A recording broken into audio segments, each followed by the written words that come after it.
Hey guys, tonight we're going to peel back the shining veneer of medieval romance and expose the gritty, often grim, truth about why being a knight in shining armor actually sucked. Forget the valiant heroes sweeping fair maidens off their feet or endlessly defending the innocent.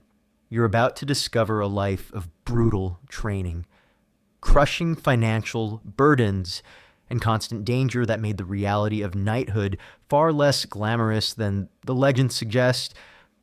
Frankly, you probably wouldn't survive the first week of a knight's childhood without longing for a stable office job.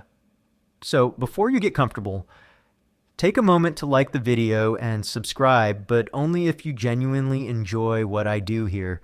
Tell me, where in the world are you tuning in from, and what time is it for you right now? Now, dim the lights, maybe turn on a fan for that soft background hum, and let's ease into tonight's journey together. You find yourself suddenly transported to a drafty stone castle somewhere in medieval France, around the 11th or 12th century.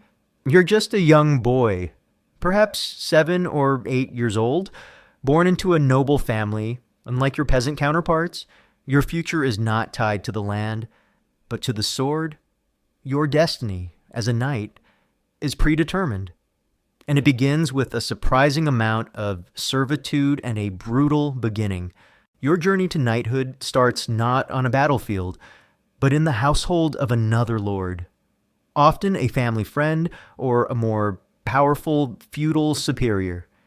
You are sent away from your own family to begin your training as a page. Imagine being ripped from your parents' embrace at such a tender age, transplanted to a strange, often intimidating, household filled with unfamiliar faces.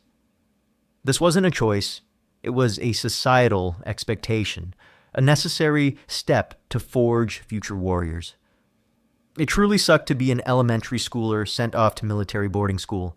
As a page, your duties were far from glorious. You were essentially a servant, learning the manners of the noble court.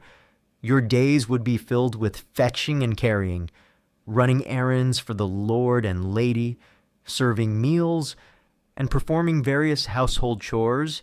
You'd learn to carve meat, serve wine, and assist with dressing your superiors. This wasn't about wielding a sword yet. It was about discipline, obedience, and humility. You were constantly under observation, your behavior scrutinized, and any misstep could result in a harsh rebuke or even a beating. Beyond domestic duties, you would receive rudimentary instruction in reading and writing, often in Latin or French. Depending on the region, you'd also learn about heraldry, the rules of chivalry, though these were often more ideal than reality, and the strict social etiquette of the noble class. But much of your learning was practical, acquired through observation and participation in the daily life of the castle. Your physical training would also begin, albeit in a rudimentary form. You'd learn to ride a horse, to handle basic weapons like wooden swords and lances, and to participate in mock skirmishes. These were often more akin to rough play than formal military drills, but they instilled a foundational understanding of combat and a tolerance for physical exertion. You'd be taught to hunt with falcons and hounds, skills that were both aristocratic pastimes and practical training for warfare. The living conditions would be a stark contrast to your comfortable childhood home. If your family was wealthy, castles were often cold, damp, and drafty. Privacy was limited. You'd share a dormitory with other pages, sleeping on straw mattresses. Diseases spread easily in such crowded conditions. This early exposure to discomfort was deliberate, designed to harden you for the rigors of military life.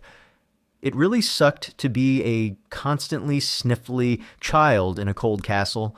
One common misconception is that all medieval nobles lived in immense luxury. While some did, many castles were functional, austere residences focused on defense and administration. Rather than comfort, the training of pages often reflected this pragmatism, emphasizing toughness over pampering. Historians still debate the precise curriculum and daily life of pages in different regions and periods, often relying on later chivalric romances and household accounts, which can vary in their depiction of strictness. The entire phase of pagehood was designed to break down your individual will and instill unwavering loyalty and discipline. You were taught to obey without question, to endure hardship without complaint, and to place your lord's honor above your own. This complete submission was the first step in transforming a noble child into a disciplined warrior, a process that was far more brutal than any fairy tale suggests. Having endured the somewhat gentle, yet still demanding, period of pagehood, your transformation into a knight enters its next, far more rigorous phase, squirehood. This wasn't a promotion to glorious duties. It was an elevation to a more intense form of servitude, a period defined by grueling labor, constant learning, and surprising indignities.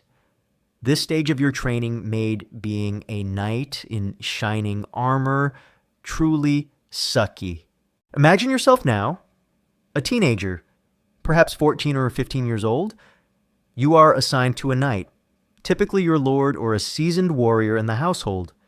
Your new role as a squire means you are his personal assistant, his valet, his shadow. Your days begin before his and end long after he has retired for the night. This isn't just a learning experience. It's a profound, personal servitude. It truly sucked to be someone's glorified personal assistant. Your duties as a squire were extensive and unglamorous. You would be responsible for your knight's armor and weapons. This meant meticulously cleaning, polishing, and maintaining his heavy chainmail, plate armor if it was a later period, and swords. Imagine spending hours polishing every single ring of chainmail, ensuring it was free of rust and ready for battle.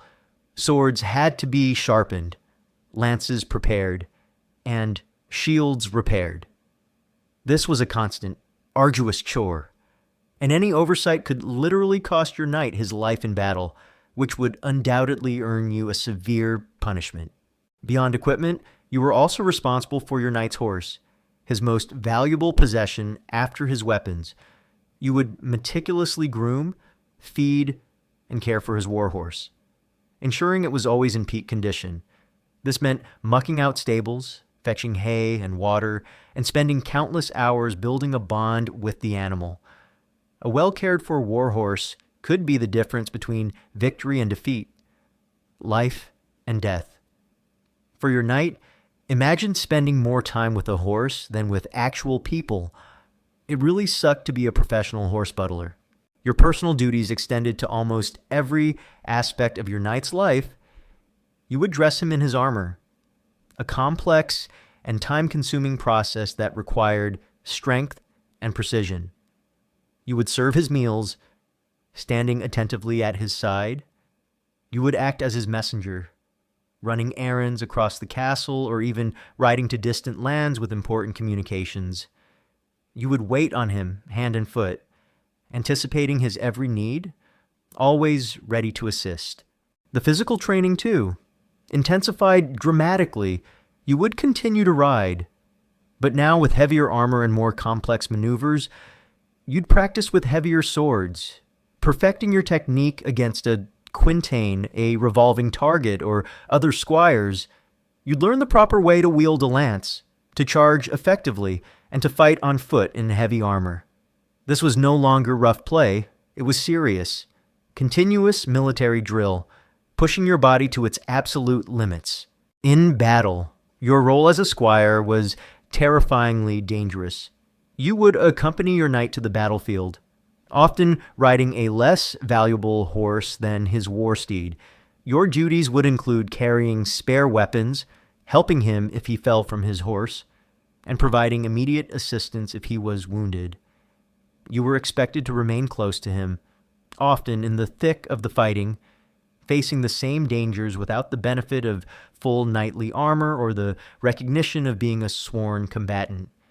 Many squires died on the battlefield, their promising careers cut short before they could even achieve knighthood. One common misconception is that all squires immediately became knights after their training period, while many did. The knighting ceremony was expensive, and a squire might serve for many years, sometimes even decades, waiting for his lord to deem him ready, or more often, waiting for his family to afford the cost of the ceremony and the necessary equipment. Some squires never became knights, remaining in perpetual servitude due to financial constraints.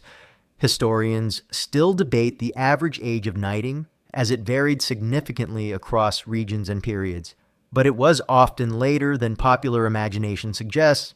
Furthermore, the relationship between a knight and his squire was complex. While it involved strict obedience, it could also foster deep bonds of loyalty and affection. A paternalistic relationship where the knight instilled values and skills.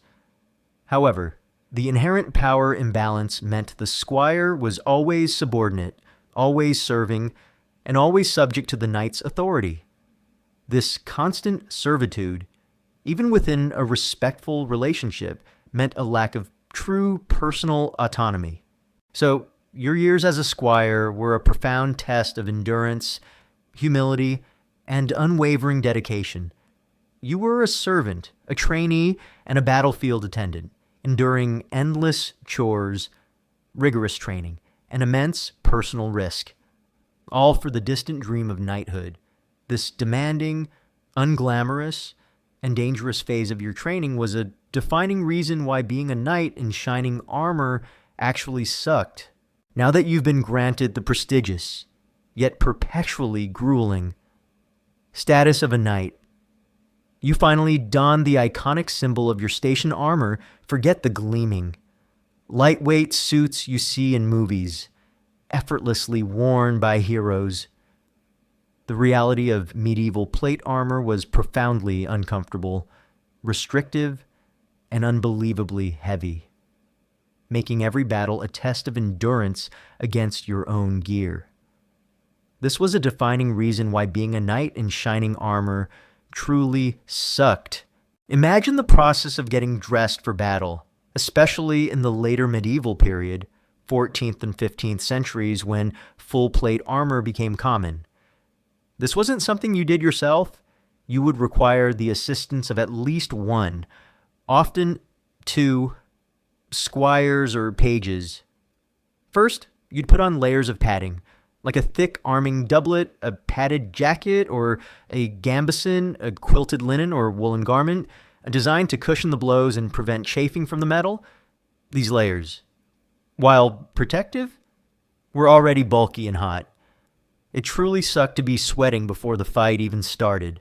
Then came the metal, piece by agonizing piece, greaves on your lower legs, cuisses on your thighs, polans for your knees. Then the massive cuirass breastplate and backplate, weighing a significant amount by itself, would be fitted over your torso. Arm defenses, rear braces, elbow cops, and vambraces would be buckled on. Gauntlets would protect your hands.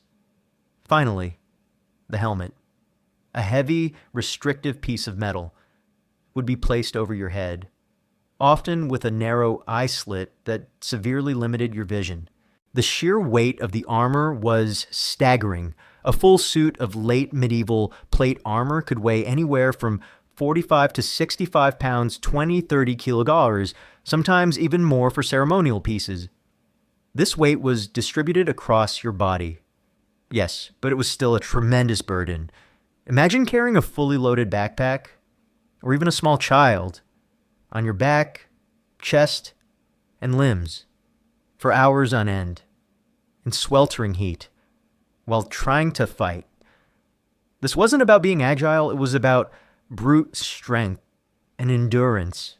Movement within the armor was severely restricted. Contrary to popular belief, while modern reconstructions have shown that a well-made suit of armor allowed for a surprising range of motion, you could actually sit down. bend, and even somersault in a perfectly balanced suit. This was in ideal conditions, in the chaos of battle, covered in sweat, perhaps with a dented piece of armor or a buckle that came loose. Every movement would be a struggle. Your vision was limited to a narrow slit, your hearing muffled by the metal, making communication difficult and situational awareness a challenge. It really sucked to be a walking tin can. Heatstroke and exhaustion were constant, terrifying threats. Fighting in a fully enclosed metal suit under the medieval sun, or even during a prolonged march, would quickly turn your armor into an oven. The heavy padding trapped heat, and the limited ventilation meant sweat would pour off you, leading to rapid dehydration. Many knights likely died of heat stroke before even reaching the enemy lines, or became so exhausted that they were easy targets. Your armor, designed to protect you, could become a deadly trap. One common misconception is that medieval armor was impenetrable. While it offered excellent protection against most cutting and thrusting weapons, it was not invincible. Heavy blows from pole arms, maces, or warhammers could dent plate, transmitting immense concussive force to the wearer, leading to broken bones, internal bleeding, or severe concussions. Armor also had weak points, gaps at the joints, visor openings that skilled opponents would exploit with daggers or thin swords.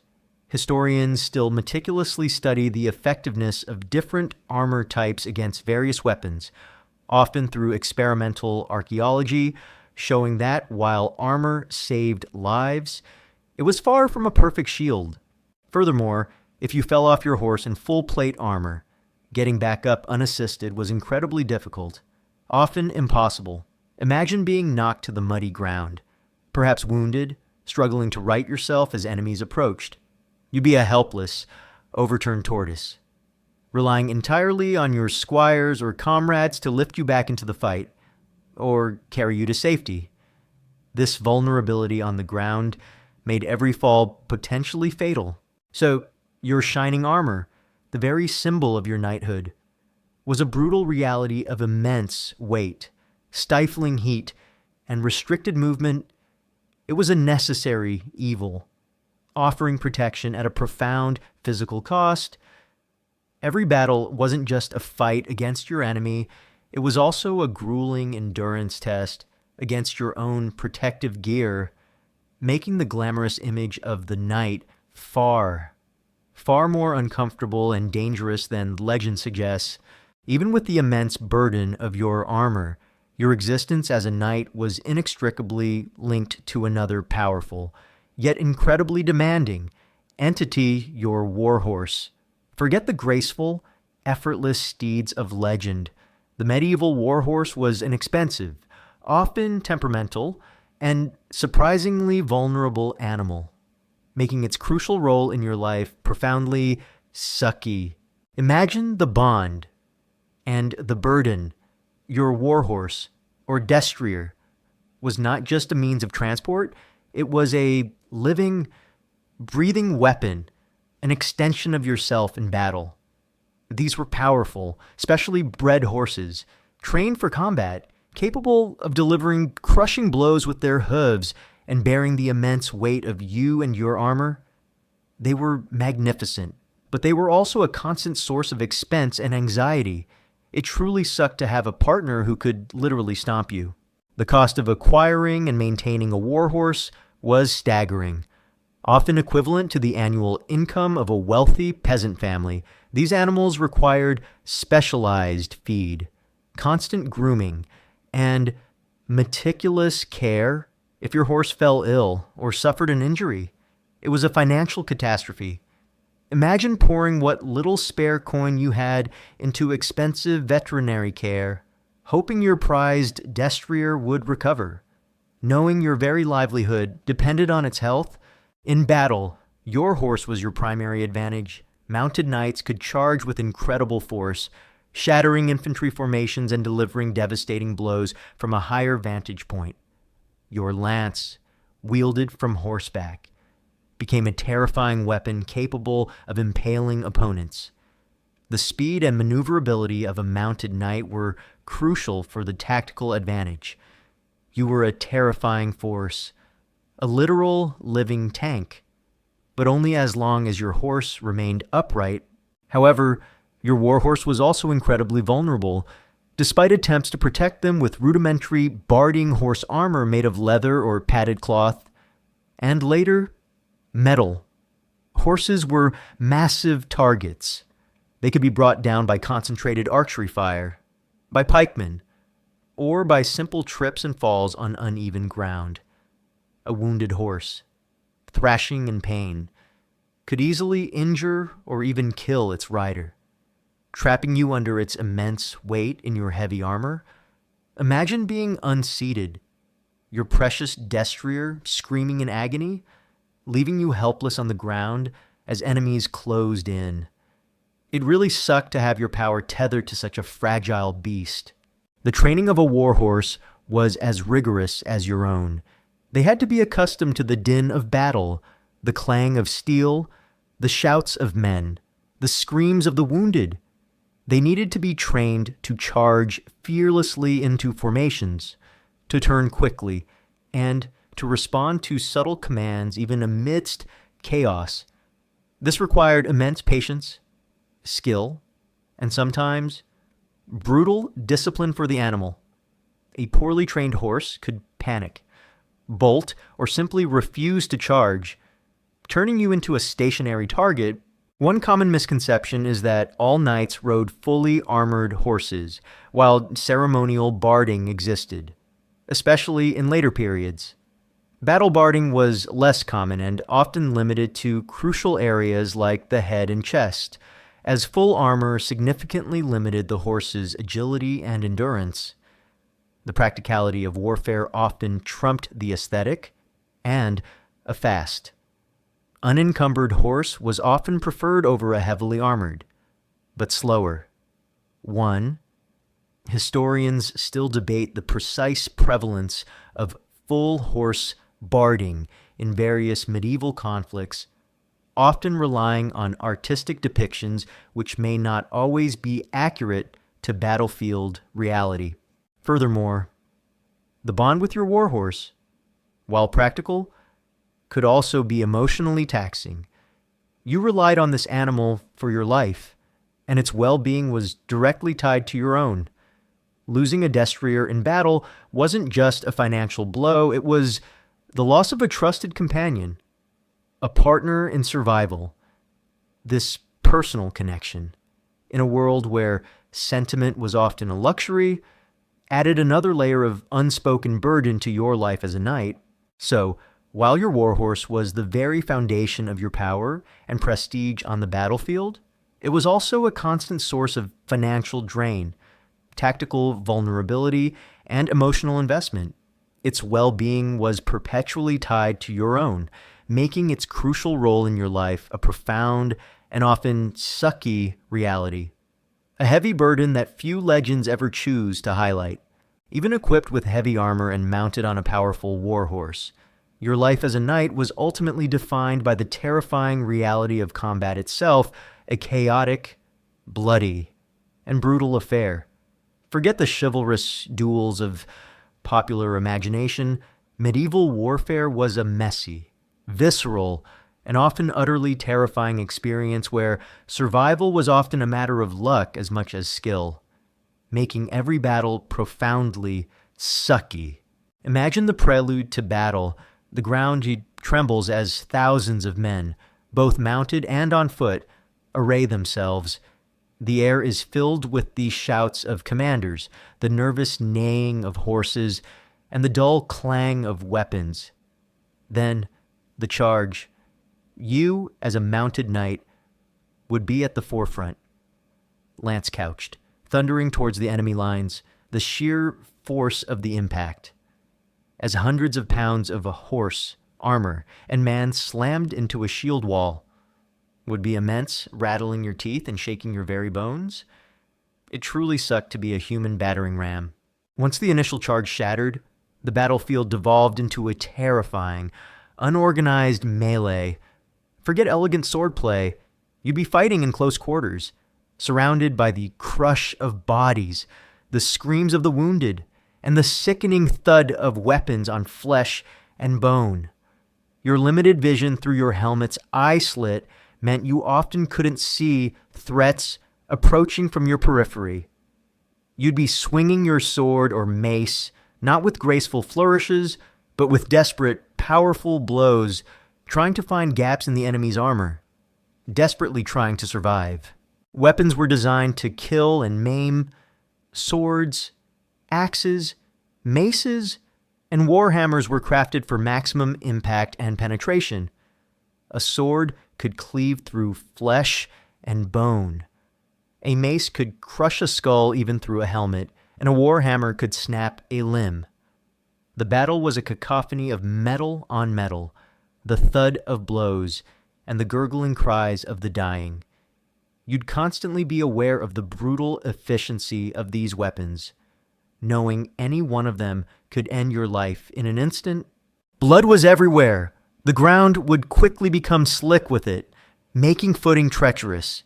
The air would thicken with the metallic scent of fresh gore and the smell of fear. You might find yourself fighting amidst dismembered limbs or over the bodies of fallen comrades. This wasn't just a grim sight. It was a sensory assault, a constant, visceral reminder of the brutality of your profession. It really sucked to literally swim in blood. The risk of falling off your horse was ever present and terrifyingly dangerous. If your horse stumbled, was hit by an arrow, or was brought down by an infantryman, you, in your heavy armor, would be unceremoniously dumped onto the ground. Once dismounted, you were at a severe disadvantage. Getting back up in full plate armor was incredibly difficult, often impossible without assistance. You'd be a helpless, overturned tortoise, vulnerable to foot soldiers who could easily stab you through the joints of your armor or simply finish you off with a dagger. Your survival hinged on staying in the saddle, but the chaos of battle made this a constant struggle. One common misconception is that knights always died honorably in single combat. The reality was that many knights were killed by common foot soldiers wielding pole arms, arrows, or daggers. Often after being dismounted or overwhelmed by sheer numbers, the battlefield was democratic in its lethality, with humble peasants often delivering the fatal blow to renowned knights. Historians still meticulously study archaeological findings from medieval battlefields, which reveal mass graves and diverse weapon injuries, confirming the brutal, chaotic, and often unchivalrous reality of medieval combat. Furthermore, the sheer exhaustion of fighting in heavy armor under the sun was immense. Hours of swinging heavy weapons, parrying blows, and maintaining your balance would quickly drain your stamina, making you slower, more vulnerable, and increasing your chances of making a fatal mistake. You weren't just fighting the enemy. You were fighting your own body's limits. So, while the legends speak of gleaming armor and valiant charges, the reality of medieval combat for a knight was a brutal and terrifying ordeal. It was a chaotic, bloody, and often undignified struggle for survival, where overwhelming force and sheer luck often mattered more than individual skill or chivalric ideals. Every battle was a vivid, visceral reminder that your life, as a knight, hung by the thinnest of threads. Even if you, the knight, survived the brutal chaos of battle, emerging bloodied but still breathing, your ordeal was far from over. The wounds you sustained were often horrific, and the state of medieval medicine meant that your chances of true recovery, let alone a long, healthy life, were profoundly limited. This brutal reality of injury and primitive care made being a knight undeniably sucky. Imagine being dragged from the battlefield, your armor perhaps dented, a deep gash on your leg, or an arrow lodged in your shoulder. The pain would be searing, but the immediate fear of death might temporarily dull it. You'd be taken to a makeshift infirmary, perhaps a tent behind the lines, or a damp, dimly lit room in a nearby castle. This was not a sterile environment. The air would be thick with the smell of blood, sweat, and fear, often mixed with the stench of infection. It truly sucked to have your body become a broken mess. Your doctors would be rudimentary at best. They might be skilled barbers, monks with some herbal knowledge, or simply experienced camp followers who had seen enough wounds to know basic procedures.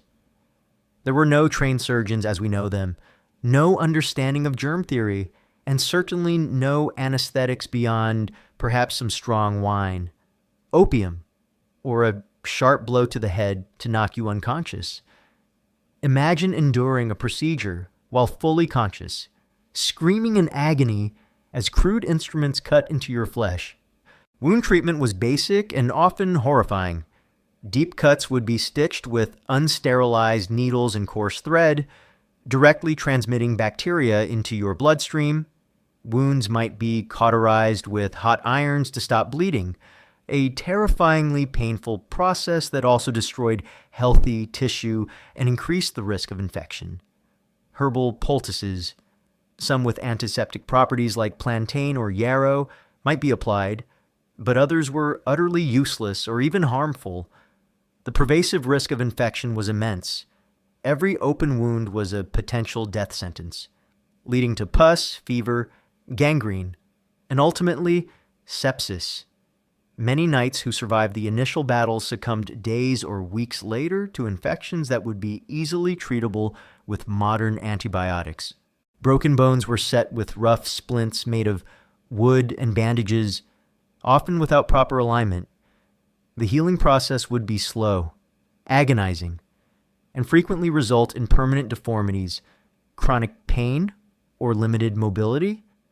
Imagine a leg healing crookedly, leaving you with a permanent limp, or an arm that could no longer fully extend or bear weight. These lasting physical impairments would make future combat, or even simple daily tasks, incredibly challenging and painful. Head wounds were particularly perilous.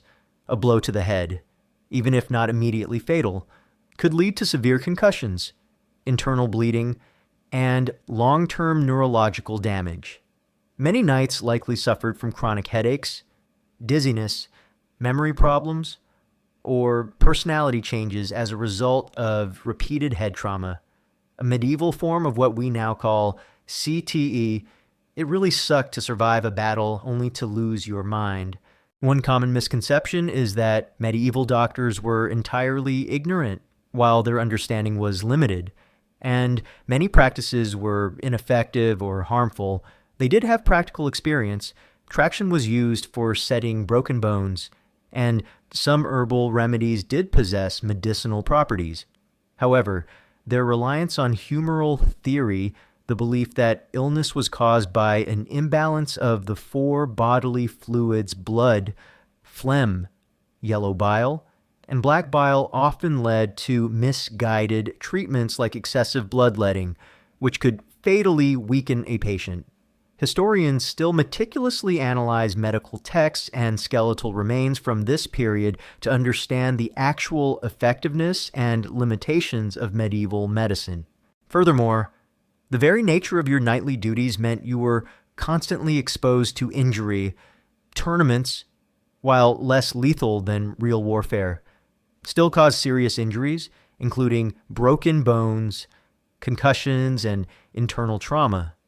Even daily activities like riding and training carried risks. Your body was in a perpetual state of being wounded, healing, and re-injured, ensuring a life riddled with pain and discomfort.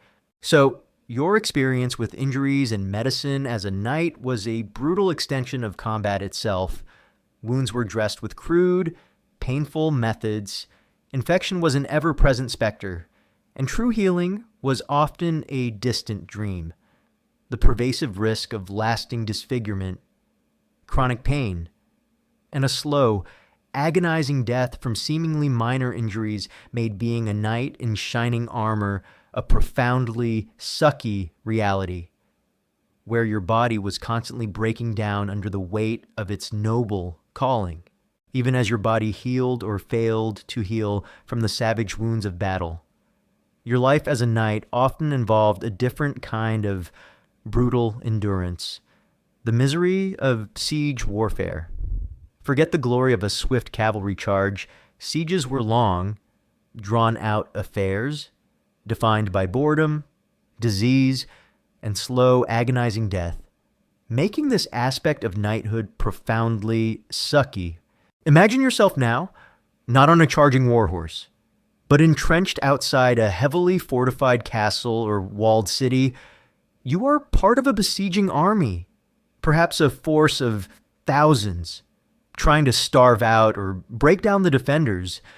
The air is thick with the smell of unwashed bodies, stagnant water, and the constant, low hum of anxiety. This isn't a single, heroic battle.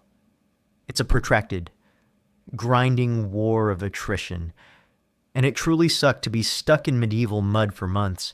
The first and most pervasive enemy in a siege was boredom. Days would bleed into weeks, weeks into months. With little direct action, you'd be waiting for the defenders to run out of food, waiting for the siege engines to be built, waiting for the order to attack. Your life would be a monotonous cycle of guard duty, digging trenches, maintaining equipment, and perhaps occasional skirmishes or exchanges of arrows. The excitement of battle was replaced by the dull, soul-crushing tedium of waiting. Then came the disease. Sieges were notorious breeding grounds for epidemics. Thousands of men, often from different regions, would be crammed together in unsanitary camps without proper waste disposal or access to clean water. Dysentery, typhoid, smallpox, and various fevers would spread like wildfire through the ranks, often claiming more lives than the actual fighting. Imagine watching your comrades sicken and die, not from a noble's sword wound, but from a common bowel ailment, their bodies racked by fever and agonizing pain, with no effective medicine to help them. It truly sucked to die of diarrhea while waiting for a castle to fall. Starvation and malnutrition were constant threats, not just for the besieged, but for the besiegers as well. Supplying a large army for months on end was a logistical nightmare. Food supplies could dwindle, quality could drop, and disease could spoil provisions. You might find yourself on reduced rations, constantly hungry, your body weakening even before a battle began. The fear of starvation, a grim companion for the common peasant, became a stark reality for the knight on a prolonged siege. The weather was another relentless tormentor. You'd endure scorching summer heat, freezing winter cold, an endless rain that turned your camp into a sea of mud, sleeping on damp ground, constantly exposed to the elements, would lead to fevers, chills, and chronic ailments. Your heavy armor, which protected you in battle, offered little comfort against the biting wind or the relentless rain, often becoming a cold, chafing prison. One common misconception is that sieges were always about heroic assaults on castle walls. While direct assaults did occur, they were incredibly costly in lives and usually reserved for desperate situations. Most sieges were wars of attrition, aiming to starve out the defenders or break their morale through bombardment and mining, emphasizing patience and endurance over direct combat. Historians still meticulously study siege tactics and their human cost, revealing how often the besiegers suffered as much, if not more, than the besieged. Beyond the physical suffering, the psychological toll of a prolonged siege was immense. The constant uncertainty, the knowledge that death could come from disease, starvation, or a sudden sortie from the castle, would create a pervasive atmosphere of anxiety and despair. the sight of your comrades dying from sickness rather than glorious combat, the degradation of living in squalor, and the endless boredom would erode morale and spiritual resolve. Furthermore, the very nature of siege warfare often involved acts of extreme brutality. Starving a city into submission could mean watching innocents die. The use of siege engines to hurl disease-ridden corpses or animal carcasses into the city was not uncommon.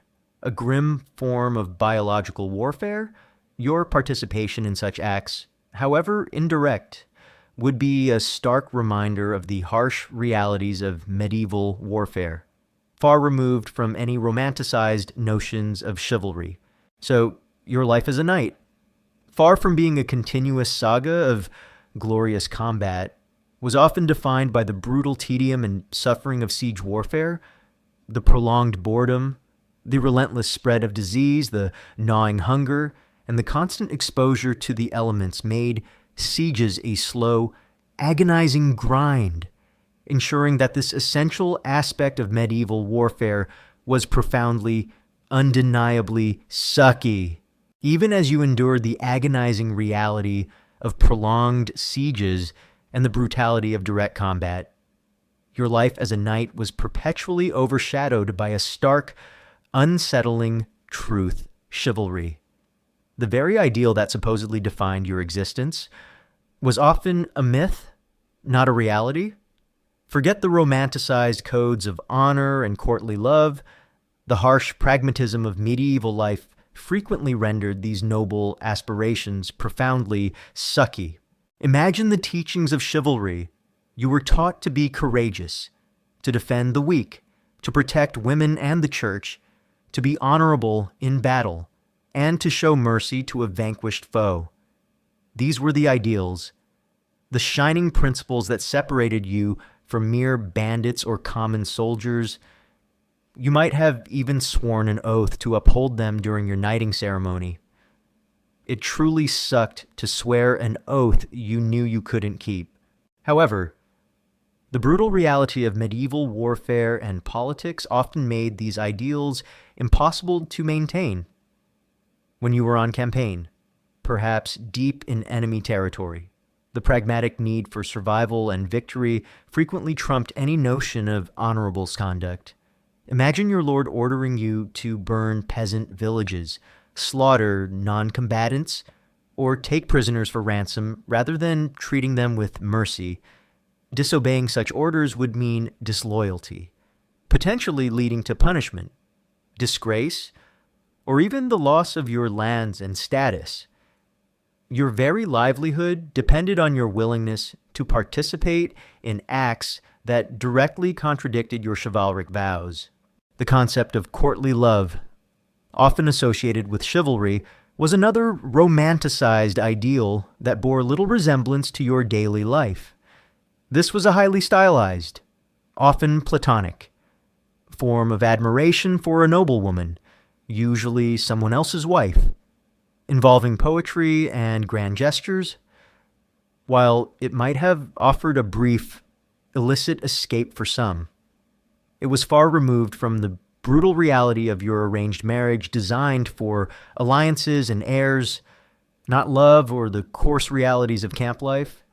Most of your time was spent fighting, training, or managing your lands, not serenading ladies. It really sucked when your romantic life was just a poem someone else wrote. Furthermore, the economic realities of knighthood often clashed with chivalric ideals.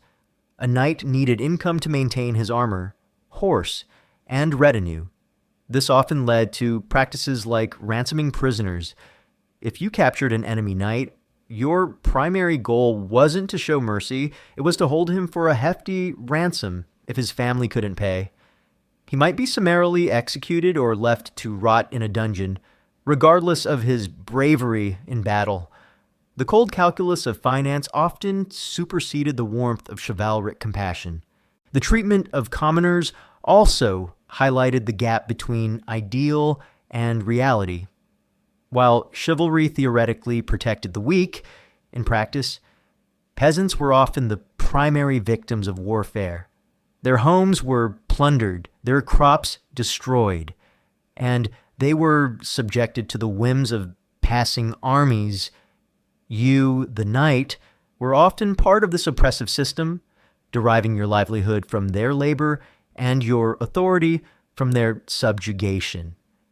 The defense of the weak often extended only to those of your own social class. One common misconception is that chivalry was a universally applied, consistent code.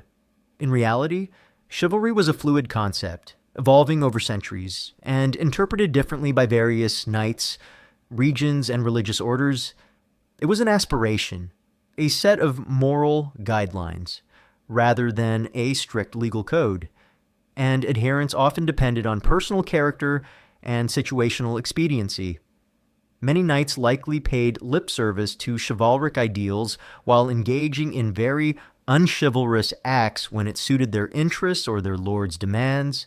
Historians still meticulously study the various codes of chivalry and contrast them with historical records of knightly behavior, revealing a complex picture where ideals often clashed with the brutal realities of medieval life. The very nature of tournament warfare, while offering a controlled environment for practicing chivalry, also served to highlight its performative aspect. Tournaments were spectacles, designed to showcase skill and honor, but they were also dangerous and often led to serious injury or even death. The rules of chivalry might be strictly enforced here, but on the real battlefield, survival often trumped every other consideration. So, your life as a knight, despite being steeped in the romantic language of chivalry, was often a brutal and frustrating contradiction. You were expected to uphold noble ideals of honor, mercy, and protection. Yet the harsh realities of medieval warfare, economic necessity, and political demands frequently forced you to commit acts that directly contradicted those very vows. The gap between the shining myth and the gritty reality made your existence a constant, often hypocritical, struggle, ensuring that the dream of chivalry ultimately sucked. Even if your body miraculously survived the brutal training and the chaotic battlefields, and your soul wrestled with the hypocrisy of chivalry, your life as a knight was perpetually shadowed by a relentless, crushing burden: finances. Forget stories of endless wealth, maintaining your status, your equipment, and your retinue was an astronomical expense, leading to a life of noble poverty and perpetual debt that made being a knight profoundly sucky. Imagine your primary source of income land. As a knight, you would likely hold a feudal fief, a parcel of land granted to you by a lord in exchange for military service. This land would be worked by peasants, and their labor and produce would be your primary source of revenue. However, managing this land, collecting dues, and dealing with recalcitrant peasants was a constant administrative chore, and the income was rarely sufficient for the demands of your lifestyle. It truly sucked to be rich in land, but poor in coin. The cost of your equipment alone was staggering. A full suit of plate armor, especially in the later Middle Ages, was incredibly expensive, costing more than many peasant families would earn in their entire lives. Maintaining it, polishing, repairing dents, replacing broken straps was an ongoing expense. Your weapons, swords, lances, maces were also costly and required constant upkeep. Imagine the financial strain of needing to replace a sword shattered in battle, or a helmet dented beyond repair. Then there was the warhorse, your destrier. The powerful warhorse was perhaps your most valuable asset, but also your most expensive. It required specialized feed, meticulous grooming, and constant care. If your horse was killed in battle, replacing it was a catastrophic financial blow, often requiring you to take out loans or sell off precious assets. Its upkeep alone could consume a significant portion of your annual income. It really sucked to feed a horse that cost more than your house. Beyond your personal gear, You were expected to maintain a retinue. Even a modest knight might have a squire, a page, and a few household servants or armed retainers. You were responsible for feeding, clothing, and paying them. This added another layer of constant financial pressure, requiring a steady stream of income that was often elusive. Warfare itself was a financial drain. Campaigns could last for months, drawing you away from your lands and preventing you from overseeing your estates. You would need to provision yourself and your retinue, and if you were captured. The ransom demanded for your release could utterly bankrupt your family, forcing them to sell off lands, titles, or even family heirlooms. Many noble families were ruined by a single captured knight. Imagine fighting for your life, only to be financially destroyed by your survival. The concept of debt was a constant companion. Knights often borrowed money from merchants, moneylenders, or even monasteries to finance their equipment, campaigns, or to pay ransoms. This led to perpetual indebtedness, with interest payments gnawing away at your already meager income. Some knights were forced to sell off portions of their lands or to mortgage their futures just to maintain their status. It really sucked to be a noble. But constantly in the red, one common misconception is that all knights were wealthy landowners with vast estates, while some powerful lords were immensely rich. Many lower-ranking knights held only small fiefs, generating just enough income to barely sustain their knightly lifestyle. They were often on the verge of financial ruin, constantly seeking opportunities for plunder or service to a richer lord to make ends meet. Historians still meticulously study medieval account books and land records to understand the intricate and often precarious financial situations of different ranks of knights, dispelling the myth of universal knightly affluence. Furthermore, the very nature of the feudal system meant that your wealth was tied to land, which was fixed. Unlike merchants who could generate liquid wealth, your income was largely determined by agricultural cycles and the number of peasants on your land. This made it difficult to quickly adapt to rising costs or unexpected expenses, pushing you deeper into debt. So, your life as a knight, far from being one of opulent comfort, was a constant, grinding struggle against financial ruin. The immense costs of maintaining your status, your equipment, and your retinue, combined with the unpredictable expenses of warfare and the limitations of your income, led to a pervasive state of noble poverty and perpetual debt. This relentless financial burden was a defining, profoundly sucky reality, often forcing you into desperate measures and ensuring that the dream of chivalry came with an exorbitant price tag. You've battled through the muddy training fields, endured the crushing weight of your armor, survived the brutal chaos of combat, and grappled with the relentless financial burdens. As the echoes of clashing steel fade and the phantom taste of medieval ale dissipates, a final, grim truth settles upon you. Your life as a knight, far from being a fairy tale, was often short, violent, and ended without a happy conclusion. Forget peaceful retirement or a long, celebrated old age. This was the ultimate reason why being a knight in shining armor profoundly sucked. Imagine the average lifespan of a medieval knight. While some sagas depict ancient, grizzled warriors, the reality was far grimmer. The constant exposure to violence, disease, and hardship meant that many knights did not live to old age. Your life was a perpetual gamble, with death lurking around every corner, whether on the battlefield, during a siege, or from a seemingly minor wound that would fester into a fatal infection. It truly sucked to always be one step from the grave. Death on the battlefield was a constant, almost inevitable. Outcome, despite your armor, your skill, and your powerful warhorse, The sheer chaos and brutality of medieval warfare meant that every single engagement carried a high risk of demise. A lance thrust, an axe blow, an arrow to a vulnerable joint, or simply being unhorsed and trampled by your own comrades, these were all common ways for a knight to meet his end.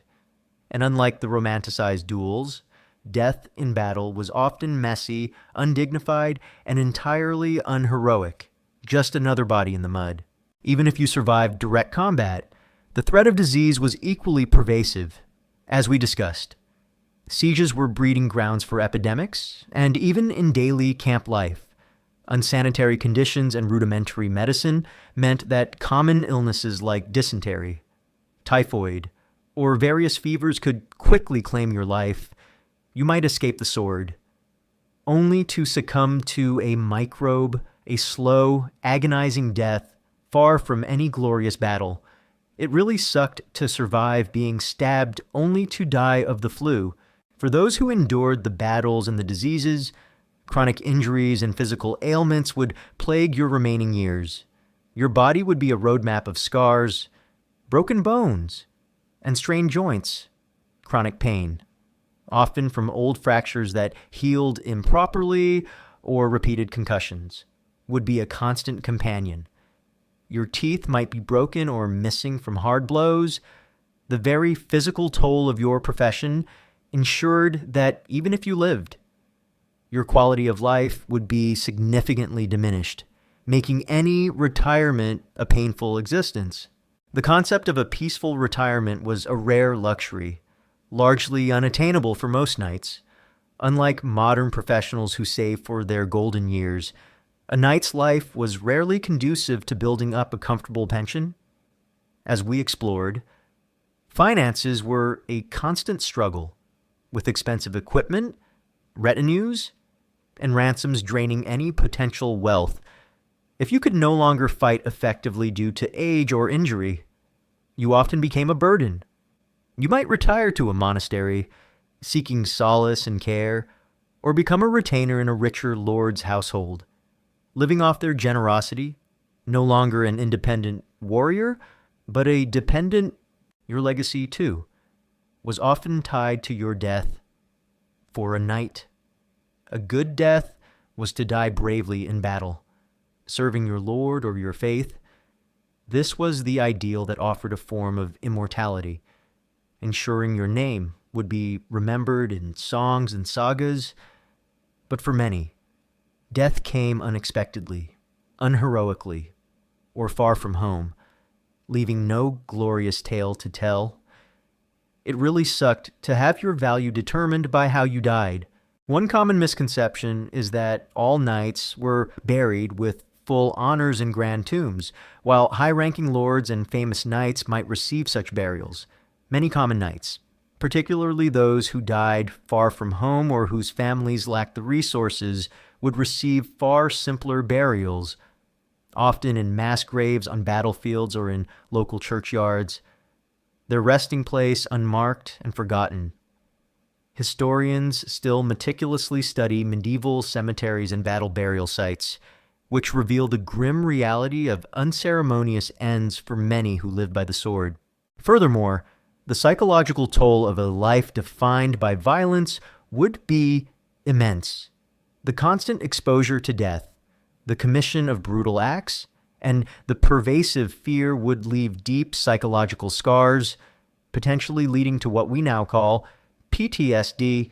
This mental anguish, combined with chronic physical pain, would make any peaceful end elusive. You might survive the body count, but your mind would be forever tormented by the horrors you witnessed and inflicted. So your life as a knight, far from being a fairy tale of endless glory, was a stark, brutal reality of constant danger, profound physical suffering, and a near certain early, violent demise. There was no comfortable retirement, no long, peaceful old age to look forward to. Your existence was defined by the blade, and your end, like your life, was a testament to the harsh, unforgiving nature of medieval warfare. The shining armor covered a life that was ultimately short, painful, and profoundly sucky. You've completed your stark journey through why being a knight in shining armor actually sucked. And, as the echoes of clashing steel, the stench of unwashed medieval battlefields, and the phantom ache of your own armored body finally dissipate, a profound, chilling truth remains. The romanticized image of the knight, the valiant hero effortlessly clad in gleaming armor, is a powerful illusion, masking a life of relentless hardship, brutal violence, and an almost certain, undignified end. Think about the sheer physical torment that defined your existence, from the grueling, often painful, years as a page and squire, to the immense burden of wearing 50 pounds of steel that cooked you alive and restricted your movement. Every battle was a brutal, chaotic melee, not a noble duel, where survival was a matter of luck as much as skill, and wounds were almost guaranteed. Your body was a tool, constantly breaking down, with medieval medicine offering little more than crude, agonizing patches. Then consider the crushing financial burden. The cost of your armor, your war horse, and your small retinue was astronomical, often plunging you into perpetual debt. You were constantly scrambling for income, risking your life for ransoms, and living a life of noble poverty that was far from the comfortable existence often depicted. This financial strain was a pervasive source of anxiety, forcing you into morally compromising situations that often clashed with your supposed chivalric ideals, and perhaps most tragically, the hollow promise of glory and freedom. While tales of chivalry spoke of honor and valor, the reality of warfare often involved brutal, unchivalrous acts like burning villages and slaughtering commoners. Your fame, if you achieved it, was fleeting and rooted in your capacity to inflict and endure violence, not your inherent worth. And despite your high social status, your life was fundamentally dictated by your lord's whims and the demands of constant warfare, offering no true personal freedom or a peaceful, comfortable retirement. Your legacy was often decided by how you died, rather than how you lived. Ultimately, the story of the medieval knight is a powerful counter-narrative to popular myths. It reveals a life dedicated to warfare, marked by profound physical suffering, constant financial strain, and a stark lack of personal autonomy. The shining armor, far from being a symbol of effortless heroism, was a heavy, uncomfortable testament to a life that was ultimately short, violent, and profoundly sucky. As you now drift into a deep, comforting sleep, let the distant clang of medieval swords fade into the quiet background of history. You are safe, warm, and free, incredibly far removed from the brutal realities of a knight's arduous existence. May your dreams be peaceful, filled with the quiet certainty of dignity, comfort, and the freedom to forge your own path. A stark contrast to the sucky truth we've explored tonight. And now, good night, and have sweet dreams.